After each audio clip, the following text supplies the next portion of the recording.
Partiendo de la diferencia que establece Fernand Braudel entre mercado y capitalismo, y siguiendo esa ruta, nosotros dijimos lo siguiente, que la historia del mercado es distinta a la historia del capitalismo, aunque se crucen. Y todo eso tiene consecuencias. Podemos aceptar y partir de lo que dice Braudel, de que el mercado tiene que ver con la economía del intercambio, en tanto el capitalismo tiene que ver con la valorización del valor, como establece Marx en El Capital. Pero aquí hay un tema. Marx en El Capital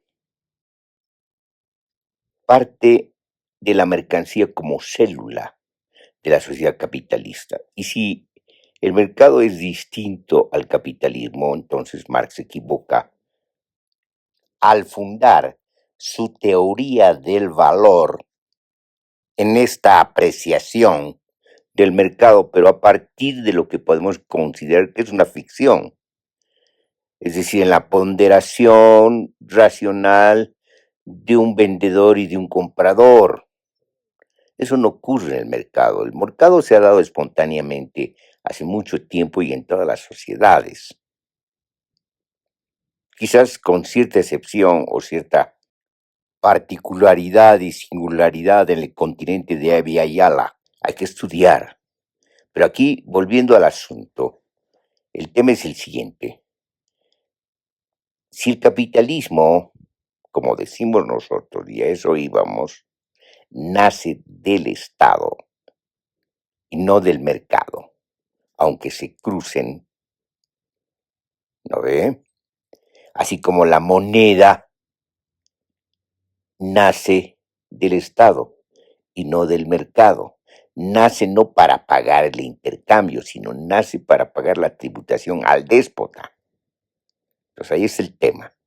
Entonces, si es así, la teoría del valor, que no solamente la difunde Marx, sino la economía política británica, está equivocada, en el sentido de que el valor no se designa, no se determina en el mercado, aunque se determine el precio. Ciertamente estamos diciendo algo difícil de asimilar, pero esta es nuestra hipótesis interpretativa. Estamos sacando consecuencias de nuestra hipótesis interpretativa.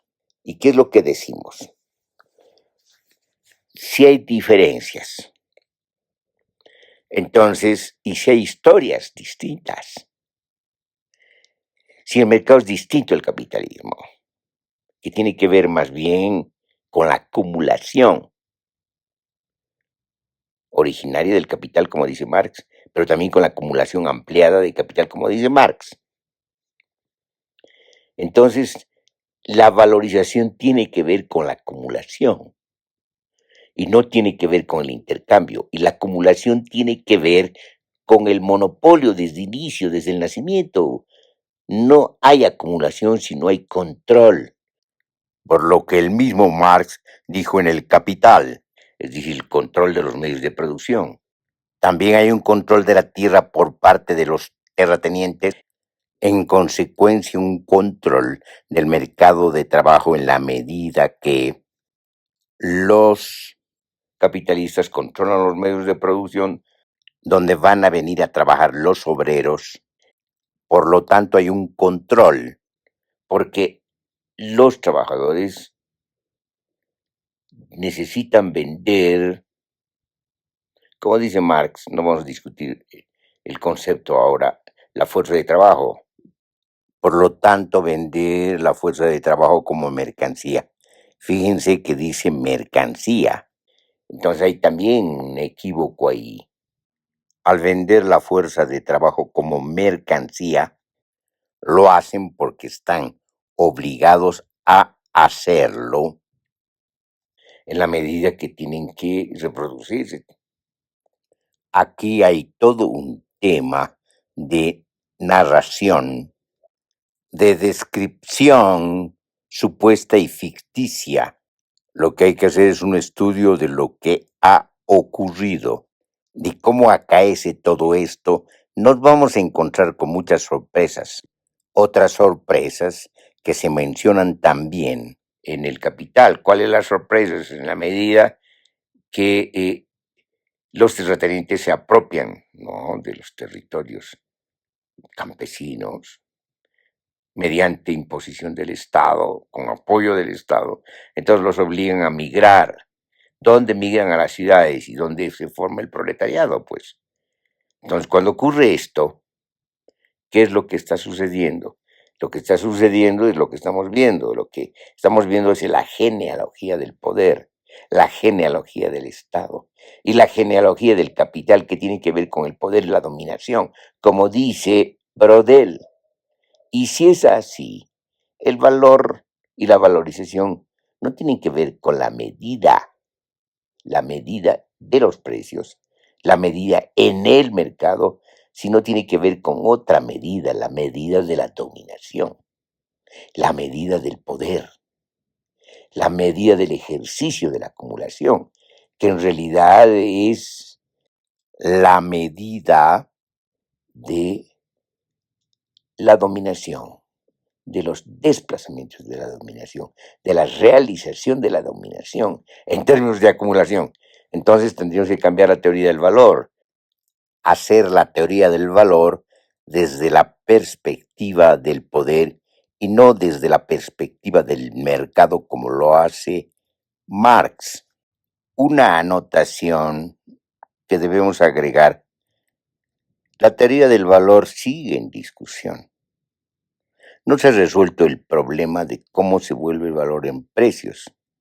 Ha ocupado este problema a algunos marxistas que se han roto la cabeza y han desarrollado fórmulas que nunca han dado en el clavo. En realidad no se puede dar en el clavo porque no hay clavo, ni madera. El clavo está en otra parte y la madera también, en otra parte. Volvamos atrás. La historia del mercado es distinta a la historia del capitalismo, aunque se crucen.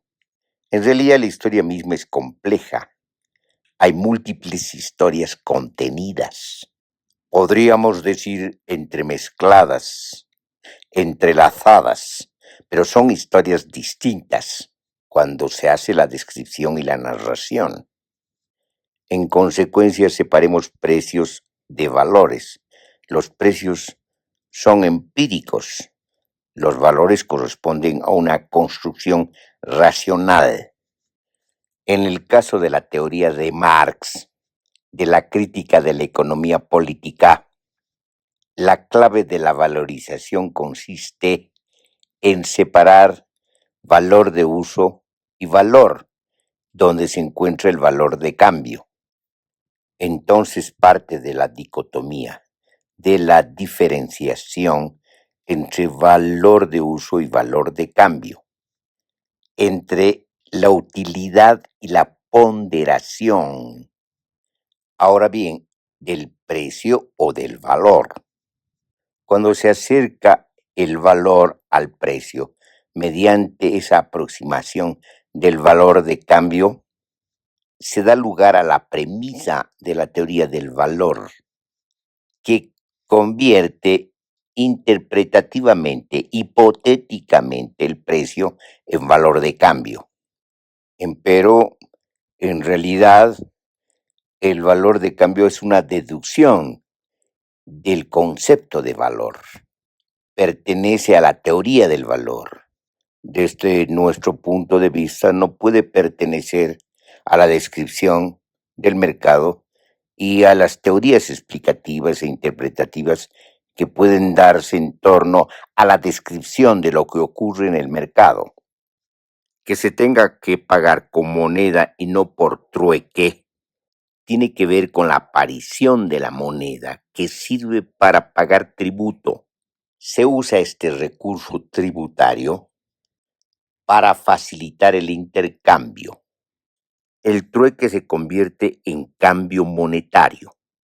Empero, dicho esto, y si es así, el trueque no desaparece, sigue siendo trueque, pero ponderado monetariamente. El problema no es el trueque ni el trueque monetario, sino cuando aparece el valor, o lo que llama la economía británica valor y también Marx. Hay valoración cualitativa en lo que respecta a la utilidad, también al gusto y a la estética, así como hay una valorización cuantitativa, dependiendo cuál es el referente de la cuantificación, el número de cosas o el número correspondiente a la moneda, del trueque y del intercambio. Pero ¿cuál es el referente de la valorización abstracta, de la acumulación? Vuelve a aparecer aquí un forcejeo teórico. Se convierte a la valorización cuantitativa de la moneda como si fuese la valorización del valor abstracto de la acumulación. Lo que es equivocado, como lo hemos dicho antes, el mercado es diferente al capitalismo, es decir, al lugar y a las condiciones donde se valoriza el valor abstracto de la acumulación. Pasar de lo empírico al abstracto así nomás, mediante un ariz hipotético, es una astucia, empero no sostenible racionalmente y teóricamente.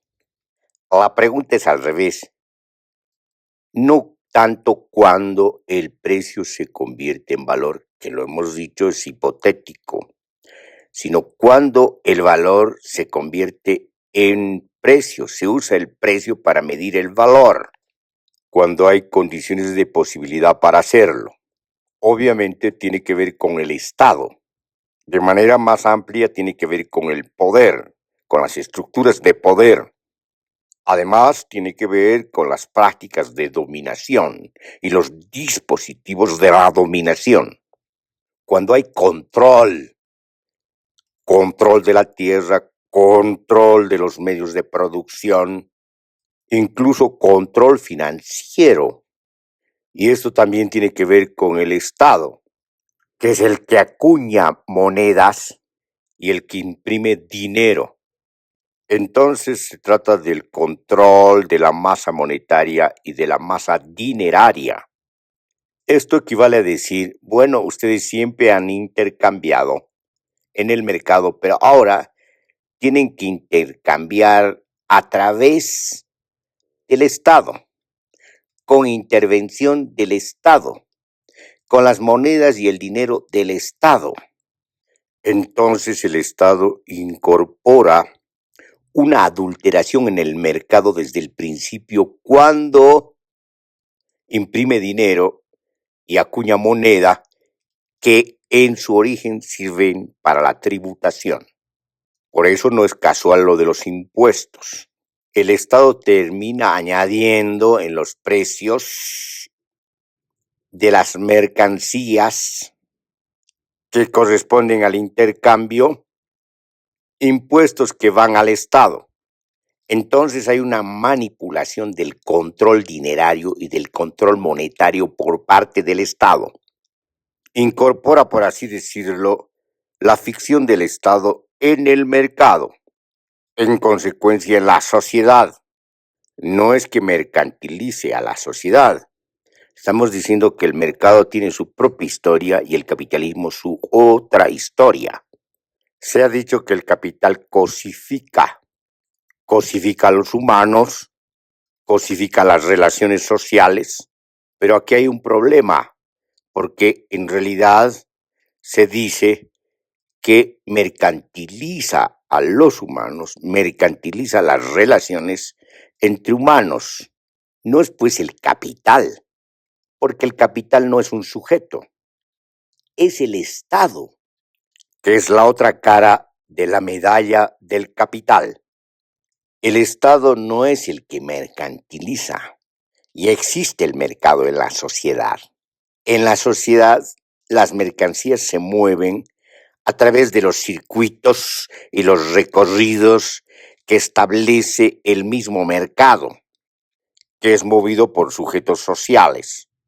Viendo genealógicamente, el Estado convierte a los humanos de las comunidades y de las sociedades en tributarios, los convierte en subordinados, en los que deben obedecer al Estado, entonces en obedientes y en sujetos domesticados, en la modernidad en sujetos disciplinados.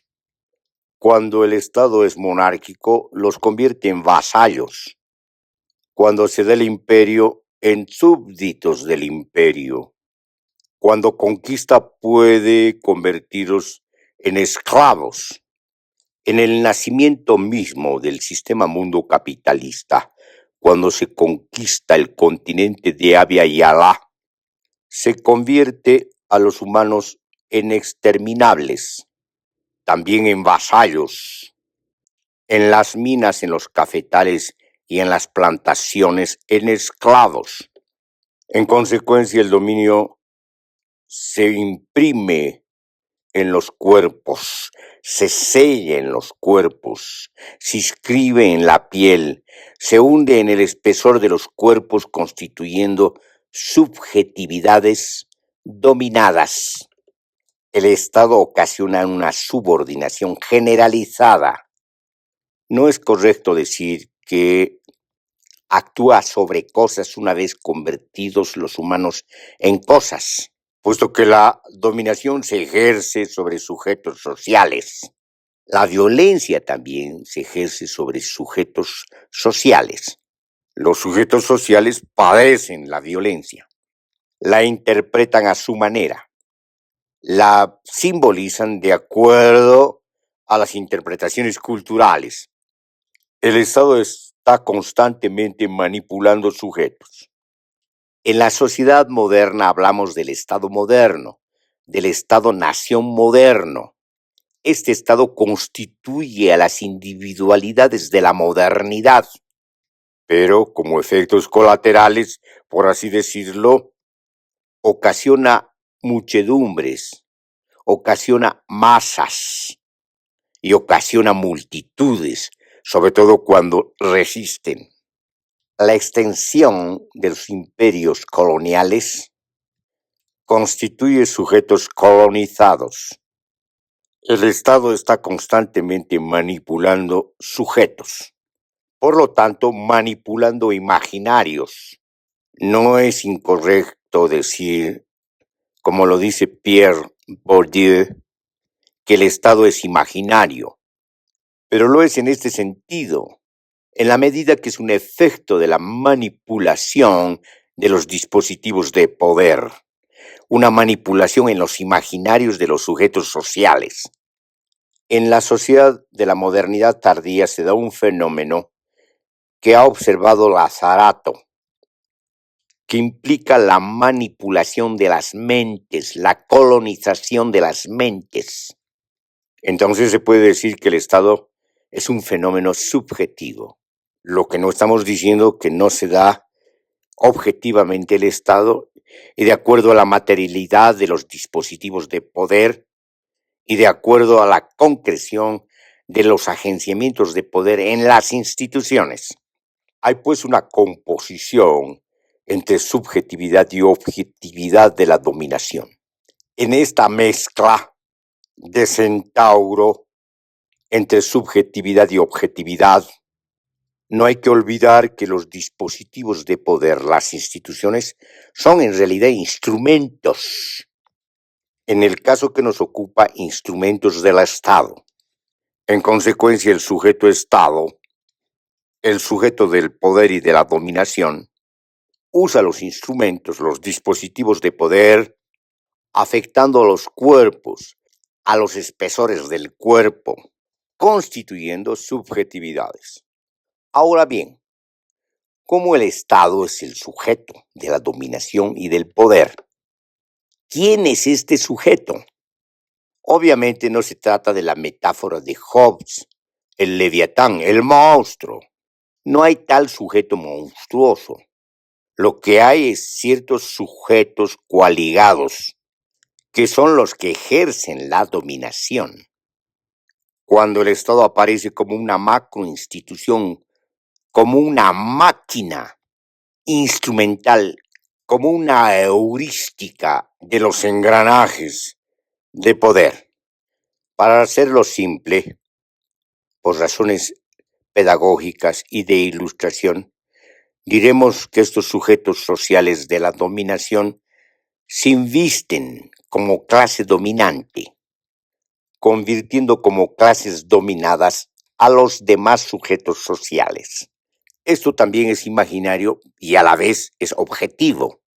Esta imaginación perversa termina realizándose en las narrativas del poder cuando los sujetos sociales aceptan la versión de los sujetos dominantes.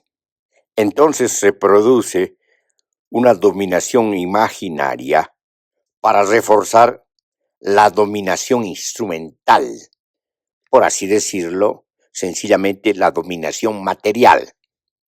Volviendo a la acumulación, a la valorización de la acumulación, que es uno de los desenlaces de esta dominación, que tiene que ver con la valorización de lo que está ocurriendo en términos de acumulación, ciertamente se valoriza los alcances de la dominación, su despliegue, su desplazamiento, su desenvolvimiento, su dominio y realización en la subjetividad de los sujetos sociales dominados. Empero, tramposamente, como hemos dicho, se lo hace usando la aritmética de los precios que deberían corresponder al mercado y no al capitalismo. Sin embargo, el capitalismo usa estos precios, esta ponderación de precios, para hacer entendible su propia dominación, que en cierto sentido, en sentido racional, resulta incomprensible e insólito. Hablando de historia, de la narrativa histórica, podemos decir que se puede hacer una historia de lo insólito, de las sociedades, sobre todo modernas. En anteriores ensayos, escritos o exposiciones hemos dicho que la civilización moderna es en realidad la civilización de la muerte, que el desarrollo capitalista corresponde al desplazamiento de las huellas ecológicas y por lo tanto al desplazamiento de la destrucción planetaria, que la medida de la acumulación corresponde a la medida de la muerte. Estas metáforas sirven para ilustrar. Sin embargo, es conveniente decir que la acumulación es medida de manera abstracta, de acuerdo a esta construcción del valor abstracto, como medida de los alcances de las dominaciones que se dan de manera compleja en la sociedad moderna. Ahora bien, si la dominación es un fenómeno imaginario, subjetivo, objetivo, instrumental y material, donde la imaginación termina no solamente reforzando, sino realizando plenamente la dominación, porque se le imagina como si fuese natural, por así decirlo, real. Sabemos que la realidad es producto del poder, que es distinto de hablar de la realidad efectiva como siempre lo hemos hecho, que es sinónimo de complejidad, incluso de acontecimiento, entendido como multiplicidad de singularidades, como multiplicidad de procesos singulares en constante articulación y composición. Entonces, de lo que se trata para liberarse de la dominación es liberar la capacidad imaginativa, destruir las narrativas, que es otra manera de decir crítica, de construcción de las narrativas de la dominación, desprender otras narrativas, otras interpretaciones, liberar los imaginarios y crear otras imaginaciones vinculadas a otras narrativas que corresponden a otras interpretaciones, para de esta manera liberar la constitución de sujetos sociales que deben ser creaciones libres de las sociedades alterativas.